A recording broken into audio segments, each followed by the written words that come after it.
Olá pessoal, tudo bem? Hoje nós vamos começar o nosso estudo em Gênesis e o título hoje do nosso vídeo é Antes de tudo, Deus. O primeiro versículo que eu queria trazer para vocês, para a nossa meditação, é esse que se encontra aqui em Salmos 90, versículo 2. Esse salmo aqui ele é atribuído a Moisés e Moisés escreve ele quando o povo está lá naquela tribulação no Egito, durante aqueles 40 anos. Moisés estava no sofrimento do povo e as angústias e a brevidade da vida. E ele diz o seguinte para trazer um conforto para os israelitas. Antes que os montes nascessem e se formassem a terra e o mundo, de eternidade a eternidade, tu és Deus. Veja que Moisés está trazendo para o povo a segurança que existe na confiança em um Deus que é imutável, que desde sempre existe e que para sempre existirá imutável. Quando ele fala, tu és Deus, Moisés está querendo dizer que Deus não muda. Assim como nós vemos, por exemplo, no Novo Testamento, o versículo que diz que Jesus Cristo é o mesmo ontem, hoje e para sempre. Agora, a expressão que eu queria destacar é que Moisés reconhece a existência de Deus de eternidade a eternidade, o que significa para sempre. Agora, é importante que essas expressões de eternidade a eternidade vão nos mostrar um panorama importante para nós introduzirmos o livro de Gênesis. Porque o livro de Gênesis ele não trata sobre a eternidade. Ele trata que, no princípio, Deus criou os céus e a terra. Ou seja, ele não trata do que acontece antes desse princípio revelado a Moisés. E a Bíblia também vai tratar sobre toda a história da humanidade, desde sua criação até o fim da sua história. Mas é interessante que no desenvolver da revelação de Deus, Deus traz algumas revelações para o seu povo, do que aconteceu antes da criação do mundo, ou seja, antes que o mundo existisse, e também a Escritura vai trazer revelações sobre o que espera a eternidade futura, o que acontecerá depois que esse mundo em que nós vivemos, como nós o conhecemos, não existir mais. É sobre isso que eu queria falar. E eu, então, dividi, vamos colocar assim, o nosso conhecimento sobre essas coisas em eternidade passada, ou seja, antes que o mundo existisse. Falaremos depois sobre criação, queda e redenção, que é justamente sobre esses assuntos que são tratados de forma mais clara na Bíblia, e eternidade futura. Ou seja, o que nós sabemos sobre a eternidade passada e eternidade futura são coisas extremamente santas e nós não saberíamos nada disso se Deus, em sua palavra, por meio dos seus profetas e apóstolos, não nos revelasse. Então aqui nós temos que caminhar com muita sobriedade e sabendo que nós estamos tratando de coisas santíssimas. O que nós sabemos sobre a eternidade passada, ou seja, antes que o nosso mundo fosse criado? Esse versículo em Jó é interessante. Deus falando para Jó: onde estavas tu, Jó, quando eu lançava os fundamentos da terra? Dize-me se você tem entendimento. Então a primeira coisa que nós sabemos sobre a eternidade passada é que Deus estava presente. Não existia nada criado, só existia Deus. Onde estavas tu quando eu, Deus, lançava os fundamentos da terra? Também é nos dito, agora no livro de Provérbios, que com Deus estava também a sua sabedoria. Veja o que a sabedoria, falando por boca de Salomão, diz. O Senhor me possuía no princípio de seus caminhos, desde então e antes de suas obras, ou seja, antes da sua criação. Desde a eternidade eu fui ungida, desde o princípio, antes do começo da terra. Quando ainda não havia abismos, fui gerada, quando ainda não havia fontes carregadas de águas. Antes que os montes houvessem assentado, antes dos outeiros eu fui gerada. Ainda ele não tinha feito a terra, nem os campos, nem o princípio do pó do mundo. Quando ele preparava os céus, aí estava eu, quando traçava o horizonte sobre a face do abismo. Quando firmava as nuvens acima, quando fortificava as fontes do abismo, quando fixava ao mar o seu termo para que as águas não traspassassem o seu mano, quando compunha os fundamentos da terra. Então eu, a sabedoria, estava com ele, e era seu arquiteto. Era cada dia suas delícias, alegrando-me perante ele em todo o tempo. Então já sabemos que na eternidade passada estava Deus e a sua sabedoria. Mas também nos é informado, também na Escritura, em 3 passagens rápidas, que junto com Deus e a sua sabedoria estava o Espírito de Deus. Guiou Quem guiou o Espírito do Senhor? Ou como seu conselheiro o ensinou? Diz ainda Jó, pelo seu Espírito Deus ornou os céus. E além disso, em Gênesis, nós vamos ver isso claramente. E a terra era sem forma e vazia, depois nós vamos estudar isso. E havia trevas sobre a face do abismo, e o Espírito de Deus se movia sobre a face das águas. Então, o conhecimento que nós temos no Antigo Testamento era que antes que o mundo existisse, nós tínhamos Deus, nós tínhamos a sua sabedoria e tínhamos o seu Espírito. Quando nós vemos essas palavras de Jesus, que ele diz que muitos profetas e reis no passado, do Antigo Testamento, desejaram ver e ouvir as coisas que vocês agora veem e ouvem, mas eles não tiveram essa oportunidade. O Senhor está dizendo que a revelação que é trazida no Evangelho nos traz esclarecimento sobre várias coisas que no Antigo Testamento eram encobertas. Quando nós vamos para o Novo Testamento, nós entendemos com mais clareza Deus, a sua sabedoria e o seu Espírito. Veja que o próprio Senhor Jesus vai dizer, por meio da boca de João, lá no Evangelho, que no princípio era o Verbo, e o Verbo estava com Deus, e o Verbo era Deus. Essa expressão verbo aqui é aquela sabedoria que nós vimos no Antigo Testamento. Ou seja, Jesus Cristo era e estava com Deus no princípio de todas as coisas, e é chamado lá em Provérbios de sabedoria de Deus, e aqui Verbo de Deus. Ele estava no princípio com Deus. Todas as coisas foram feitas por ele, e sem ele nada do que foi feito se fez. Além disso, em João, veja que interessante essa passagem, o próprio Senhor Jesus diz, falando sobre esse tempo antes da criação do mundo, ele diz o seguinte: e agora que eu estou terminando a minha obra aqui na terra, glorifica-me, tu, ó Pai, junto de ti mesmo, com aquela glória que eu tinha contigo antes que o mundo existisse. Então agora nós vemos claramente Deus e a sua sabedoria, que é Jesus Cristo. Mas ainda nós temos o Espírito Santo, que não aparece nesse versículo, mas o próprio Senhor Jesus fala dele agora em João 14, 26.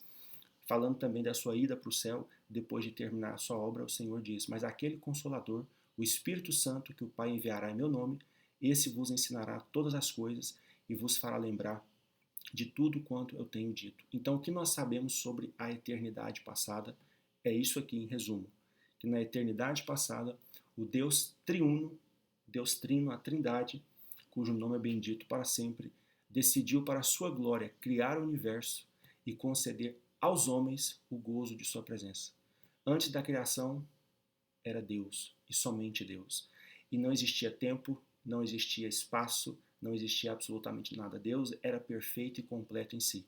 Mas Deus, desejando algo que para nós é misterioso, quis conceder aos homens, que é o ápice da sua criação, como nós veremos, o gozo da sua presença. Veremos então que a criação é o momento em que Deus permite que o homem entre no gozo da sua presença, participe da sua presença. E veremos então que o próprio Senhor Jesus vai dizer que a alegria dele ao criar o mundo estava com os homens. E todo o processo da história da humanidade vai ser justamente alegrando-se na criação, depois nós veremos aquela tristeza terrível da queda do homem e como Deus traz de novo o homem para a sua presença mediante a redenção. Veja esses dois versículos maravilhosos, quando Cristo fala sobre essa sua alegria com os homens e o seu desejo de que os homens compartilhem da sua presença. Provérbios 8:30, 31, é Jesus falando por boca de Salomão, espírito de profecia. Então eu estava com ele e ele era seu arquiteto, a sabedoria falando. Era cada dia as suas delícias, alegrando-me perante ele em todo o tempo, regozijando-me no seu mundo habitável e enchendo-me de prazer com os filhos dos homens. Agora, em João 17, 24, isso ainda fica mais claro. O Senhor Jesus falando: Pai, aqueles que me deste, quero que, onde eu estiver, também eles estejam comigo, para que vejam a minha glória que me deste, porque tu me amaste antes da fundação do mundo. E o que nós sabemos sobre a eternidade futura? Porque a nossa história, ela fica entre a eternidade passada e a eternidade futura. O que aguarda a eternidade futura? O que nós sabemos sobre o que vai acontecer depois do fim desse mundo? O apóstolo Pedro, pregando em Atos, ele vai falar sobre a questão de arrependimento. E esse arrependimento ele vai surgir justamente da necessidade do homem se religar com Deus devido à queda. Mas ele vai dizer que Cristo, depois de ter cumprido a sua obra, foi levado ao céu, e depois aqui ele vai dizer, o qual Cristo convém que o céu contenha até o tempo da restauração de tudo. Então, o que nós estamos aguardando e o que vai instaurar a eternidade futura, o que vai concluir a história da nossa vida nesse mundo aqui, é chamado de tempo da restauração de todas as coisas, ou tempo da restauração de tudo. E o apóstolo Pedro, diz que Deus falou sobre esse tempo pela boca de todos os profetas, desde o princípio do mundo, desde a queda do homem. Deus já prometeu que um dia esse mundo, como nós o conhecemos, cheio de morte e angústia, seria restaurado. E agora fica claro, pela boca do profeta, que essa restauração de todas as coisas se dará por meio de Cristo. O apóstolo Pedro também, falando agora em outro lugar, ele vai dizer que nós, segundo a sua promessa, aguardamos novos céus e nova terra, ou seja, essa restauração de todas as coisas se dará mediante uma nova criação. Deus fará novos céus e nova terra. E além disso, aqui nós vemos o próprio João, no livro de Apocalipse, dizendo que nesse novo céu e nessa nova terra não haverá mais choro, lágrimas, angústias, e ele vai dizer, porque já as primeiras coisas são passadas. O que são essas primeiras coisas? O que acontecerá, portanto, aqui na visão do profeta João, para nós terminarmos? As primeiras coisas vão ser a criação, queda, redenção, e essa redenção vai estar operando no mundo, Deus trazendo novamente as pessoas para si, mediante o Evangelho, até que ocorra a restauração de todas as coisas. As primeiras coisas, então, que são passadas para se entrar na eternidade futura, é a nossa existência aqui nesse mundo. Nós veremos que a criação, redenção e a restauração de todas as coisas são obras de Cristo. Cristo criou o universo, Cristo redime o homem, Cristo, na sua volta, restaurará todas as coisas. O que não é obra de Cristo é a queda. A queda é obra nossa, a queda é obra do homem. Nós nos distanciamos de Deus. E são esses os assuntos mais importantes que nós veremos em Gênesis. Nós veremos a criação, nós veremos a queda e nós veremos como Deus começou a sua obra de redenção. Porque nós veremos que toda a história da Bíblia é a história de Cristo. Todas as coisas existem por causa dele. Deus criou todas as coisas para Cristo, como está aqui em Hebreus capítulo 1. Deus constituiu Cristo herdeiro de tudo, por quem também fez o mundo. Então, a existência de tudo que existe foi criado para a glória de Cristo. Cristo foi amado por Deus antes da fundação do mundo e quis lhe dar o mundo e quis fazê-lo herdeiro de todas as coisas. É por isso que foi Cristo quem se encarnou e veio restaurar as coisas com Deus, porque lhe foram dadas como herança.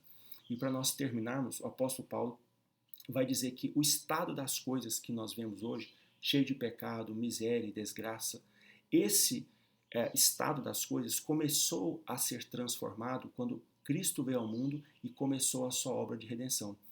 Veja que Efésios capítulo 1, 9 e 10, o apóstolo Paulo resume todo o plano eterno de Deus da seguinte maneira. O apóstolo Paulo vai dizer que Deus nos revelou o mistério da sua vontade. Mistério esse que já existia antes da fundação do mundo, segundo o beneplácito, segundo o propósito que propusera em si mesmo, de tornar a congregar em Cristo todas as coisas. A queda do homem, ela distanciou todas as coisas de Cristo. E agora Cristo, ao vir ao mundo para fazer a obra da redenção, ele vai tornar a congregar, vai trazer tudo para o seu reino, vai trazer todos os homens que se arrependem dos seus pecados para a sua obediência, e todo o mal, toda a desgraça que nós conhecemos será para sempre destruída. Então, a história que nós temos na Bíblia é a história de como Deus criou todas as coisas, como a queda atrapalhou esses planos, mas como a redenção de Cristo fez com que todas as coisas novamente congregassem-se diante de Deus, voltassem para Deus. Essa dispensação da plenitude dos tempos que diz aqui foi justamente no aparecimento de Jesus Cristo na história, quando Deus, então, com a morte de Cristo e a sua ressurreição, começou a trazer os homens para si mediante o arrependimento. Tudo isso é o que nós veremos na Escritura. Temos, portanto, de um lado, a eternidade passada, Deus planejando e concedendo tudo ao seu Filho Jesus Cristo, e a eternidade futura, demonstrando que Cristo trouxe para si todas as coisas com novos céus e nova terra. O que nós veremos nesse intervalo, começando em Gênesis, é como Deus, ao criar todas as coisas, e mesmo as coisas tendo caído em pecado, Deus, por Cristo, restaurará tudo para si e fará com que Cristo seja tudo em todos. Um abraço, espero você no nosso primeiro estudo de Gênesis. Até mais.